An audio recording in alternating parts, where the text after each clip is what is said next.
സംസാരിക്കുന്നു. കരുണയും ക്ഷമയും പങ്കുവയ്പും ജീവിതത്തിന്റെ സത്യസൗന്ദര്യമാണെന്ന് ഈ പുണ്യദിനം നമ്മെ പഠിപ്പിക്കുന്നു.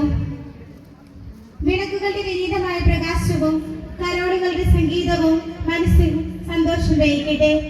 ഒറ്റപ്പെട്ടവർക്ക് ഒരു ആശ്വാസവാക്കും ദുഃഖിതർക്കൊരു പുഞ്ചിരിയുമാവാൻ നമ്മെ പ്രേരിപ്പിക്കട്ടെ. ഈ ക്രിസ്മസ് സ്നേഹം നമുക്കുള്ള ഏറ്റവും വലിയ സമ്മാനമാണെന്ന് ഓർമ്മിപ്പിച്ചുകൊണ്ട് ഈ പിറവി തിരുനാൾ എല്ലാവരുടെയും ജീവിതത്തിൽ സമാധാനവും സന്തോഷവും പുതുജീവിതവും പകരട്ടെ.